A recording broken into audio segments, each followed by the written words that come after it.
Hola gente, ¿cómo le va? Bueno, vamos a empezar de hoy día con la historia del club. La vida al rato, mientras vaya teniendo tiempo se la voy contando. Porque a veces quiero hacer algunos videos que les voy a hablar de tal tema, pero bueno, van saltando algunas cositas en medio de la comisión de porquería que tenemos, entonces me toca desviarme los temas o lo que tengo programado. Bueno, miren, el primer nombre del club se llama, todos saben, José Néstor Lencina. Bueno, Lencina, vámonos para que sepan quién era. Fue un dirigente radical, pero con idea populista, o sea, de centro izquierda. Él hizo una revolución que fue entre 1853 y 1905 y tomó la gobernación de Mendoza.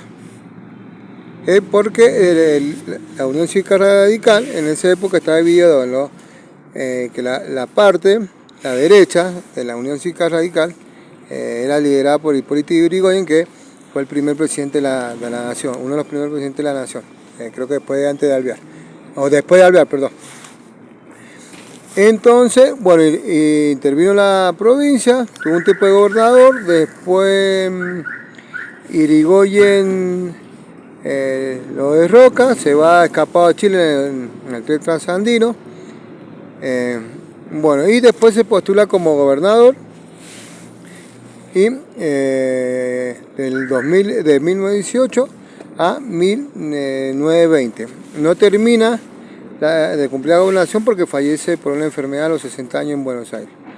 Y después lo sucedió, creo que Tejada Gómez, si no estoy equivocado, y después tomó de vuelta la gobernación su hijo.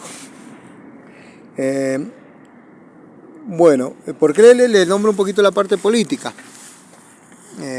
Porque, bueno, ustedes saben que Enrique Aguilera, un médico muy conocido de Godoy Cruz, fue el que fundó el club. O sea, fue el que le fue dando forma al club en 1922, exactamente. Ahí empiezan los primeros comienzos del club. Que era porque antes, ¿viste?, se juntaban, que son el de la farmacia, el obrero, el panadero, el carnicero, y así en esa época, de 1900 a 1920, más o menos, así se formaban los equipos. La gente laburante, como en la actualidad el fútbol amateur, en ese tiempo era amateur. Volvimos a tener un fútbol amateur en Mendoza, porque la Liga Mendocina es amateur, por más que esté afiliada a la AFA. Bueno, así se fueron relacionando en esa época, se iban armando los equipos, como la primera división, Racing, Boca, Independiente, etc. Lencina tuvo en la década del, más o menos que él estuvo, que tomó el poder, más o menos de 1918 al 1929, que lo matan al hijo él. Toda la familia Lencina estuvo muy relacionada con la parte de la sanidad. ¿Por qué? Porque ellos alcanzaron a hacer una reforma a la salud.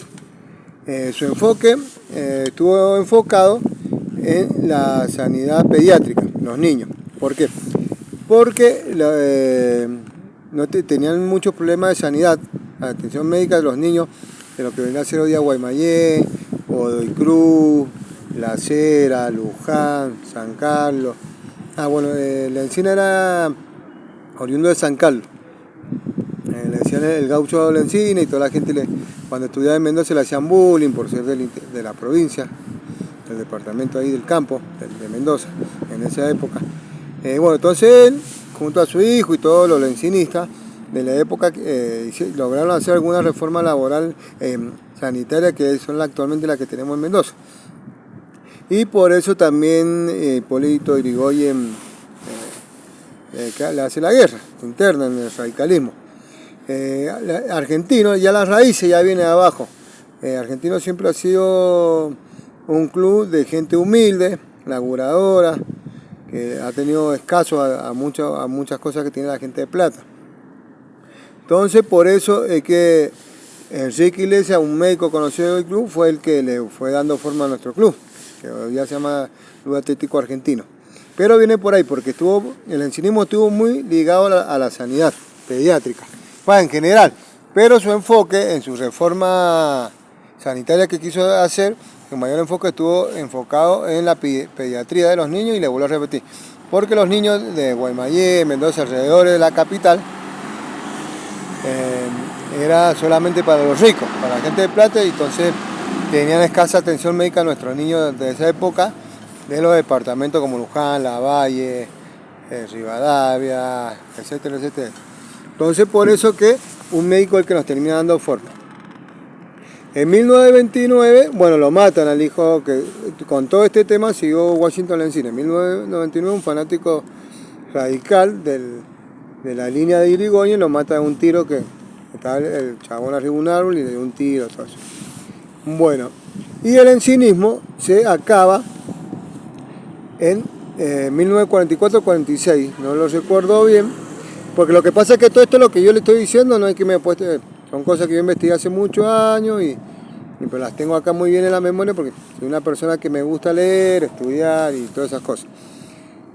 Bueno, el encinismo apoya en el 44, que fue la primera presidencia de Perón. El encinismo apoya el partido peronista, porque como le digo, el encinismo siempre fue del centro izquierda, la línea ideológica. Y bueno, lo apoya a Perón en el tema de la presidencia, pero ellos armaron una lista aparte para ir por la gobernación de Mendoza de vuelta, que las pierden. Con un 3, quedaron creo como un 3,5, 3,7% de voto del padrón electoral. Entonces en el año 46, ya 44-46 desaparece ya definitivamente el encinismo. ¿Qué pasa? ¿Por qué el club empieza con José Néstor Lencina y termina con, ya haciéndose una fusión con la Nacional Belisario y Pacífico? Porque hay un golpe militar en 1930 y ese golpe militar hace que el gobierno militar prohíba que usen la palabra nacional por decreto. Entonces por eso ahí es cuando volvemos a perder el nombre. El primer nombre, que es José Néstor Lencina, ¿por qué lo dejamos de usar? Porque también el gobierno militar, que tenía el gobierno de facto, prohíbe el encinismo, porque era de centro izquierda y ustedes saben cómo son los militares, o sea, su ideología.